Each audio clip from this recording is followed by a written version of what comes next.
¿Cómo podemos armonizar la historia de la epopeya de Gilgamesh, Enuma Elish, con la Biblia? Bueno, pues mira, resulta que aunque la historia de los sumerios y los acadios se escribiera entre 500 y 700 años antes que Moisés llegara a escribir el Pentateuco, esto no significa que Moisés copiara de estos libros sagrados, o llenos de mitología. No.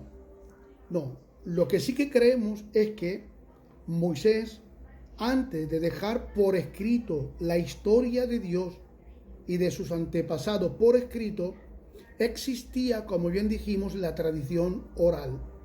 Esta tradición pasaba de padres a hijos sin desvirtuarse, era tan fidedigna como está por escrito. Gloria al Señor. A tal punto de que esto ha llegado a todas las civilizaciones y en un momento, pues los acadios, descendientes tanto de Jafet como los de Canaán, los de Cam, pues en su propia cultura, en su propia conciencia, ellos también son conscientes porque han oído de la tradición oral de cómo Dios había creado los cielos, la tierra, las estrellas, las galaxias, los planetas, cómo había creado al hombre, a la mujer, cómo había destruido el mundo, cómo se salvó Noé juntamente con su familia por medio de una barca que él mismo había construido, y así sucesivamente, porque esta similitud es muy parecida al argumento que ellos ponen, pero de otra manera. Entonces, lo que sí que creemos es que los acadios sí que hicieron plagio de la tradición oral. No es Moisés. Moisés no. Moisés quizás le puso relieve a la hora de escribir, quizás lo embelleció porque era el hombre más adecuado en aquel tiempo, ya que era el más culto, ya que él era el hombre más destacado, había sido criado en la grandiosa ciudad de Egipto. Él había sido criado, enseñado, educado, era un gran estratega militar, político, abogado, era un gran pedagogo, era un gran matemático, sabía de aritmética, sabía de escritura. Entonces, a la hora que él va a escribir, él es consciente de la epopeya de Gilgamesh, de Enuma Elish, pero lo que va a escribir no es porque él se va a informar o va a copiar. Él va a escribir conforme él ha oído por años de la tradición oral y por revelación de Dios. Porque Dios es quien le revela todos los acontecimientos del pasado. Aleluya. Todo. Y entonces él empieza a dejarlo por escrito. Gilgamesh ha empezado a escribir y ha podido pensar, en el momento que nosotros vamos a escribir parte de nuestra historia, nuestra cultura, nuestra religión, nuestra política, nuestra filosofía, vamos a plasmar nuestras pragmáticas, no hay ningún registro, no podemos hacer copia de nadie, esto es lo que nosotros concibimos a lo largo de los años, estas nuestras creencias, la vamos a escribir, la vamos a dejar por escrito, pero nosotros somos conscientes de la tradición oral de los semitas. Sabemos de toda esta información de Adán, de Eva, de Noé, de Enoc, de Matusalén. Todo esto es notorio, así que cuando nosotros vamos a escribir, inevitablemente vamos a copiar o plagiar fragmentos de esas historias y la vamos a acomodar a nuestra cultura. Bueno, esto no es una novedad, ¿vale? De hecho, la ciencia arqueológica, si hoy preguntáramos, pues, ¿cuál es la primera civilización o los seres humanos del mundo? Pues creo que 8 de cada 10, pues dirían, personas que no son religiosas, claro está, o que no han leído la Biblia, dirían que serían los acadios o los sumerios. ¿Por qué? Bueno, pues por la sencilla razón de que no parten desde el punto de vista de la Biblia o de la fe. Ellos se basan en la ciencia arqueológica de que han descubierto un cilindro, una piedra redonda, donde están unos escritos que cuenta parte de la epopeya de Gilgamesh y que han encontrado arcillas con escrito acerca de la historia de Enuma Elis. Entonces han descubierto, han verificado de que esto, en cuanto a la datación de fecha, sobre 500 o 700 años antes del Señor, antes de Moisés. Entonces han dicho, si es antes de Moisés, por los descubrimientos arqueológicos, tenemos que decir que fueron las primeras civilizaciones, porque son los primeros hallazgos más antiguos que tenemos.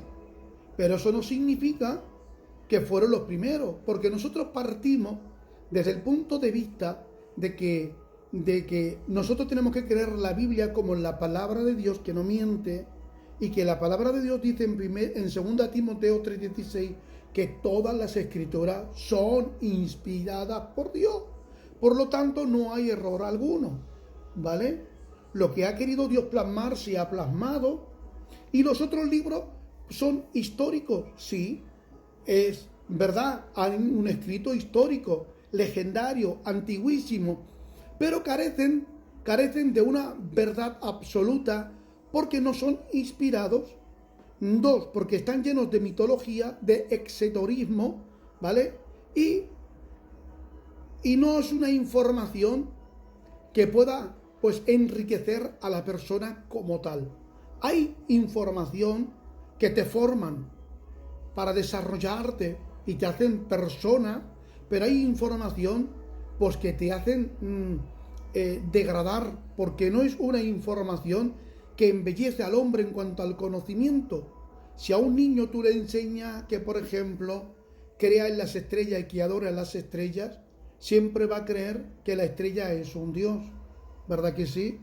Y no podrá tener relación con esa estrella porque por mucho que le hable, nunca le responderá, nunca. Si tú le enseñas a un hijo que hay que adorar a una piedra, esa piedra, pues, un día la perderá, un día se romperá, ¿vale?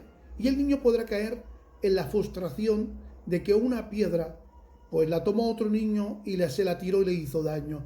Sin embargo, tú le enseñas que adore a un único Dios, que es espíritu, que no se puede ver, pero que se puede sentir en lo más recóndito del alma y en lo más íntimo de tu espíritu. ¿Por qué? Porque Dios no es simplemente algo intelectual. Al Señor, gloria al Señor, se le siente en el corazón por la fe. El Señor es una persona, es personal, tiene emociones, tiene sentimientos, tiene voluntad, y el Señor, pues, responde ante un corazón contrito y humillado. El Señor habla cuando se le dice: buscad y hallaréis, picad y se os abrirá, buscad y hallaréis. ¿Por qué? Porque este es nuestro Dios, que se complace, se alegra, se deleita en ver el arrepentimiento genuino de sus criaturas para convertirlas en hijos. Ahora, los egipcios influyeron en la vida de los judíos mucho, a tal punto que cuando están en Egipto, pues piensan como los egipcios. Ellos conocen el panteón de los dioses, conocen sus nombres, sus características, sus fuerzas, conocen sus proezas, conocen todo.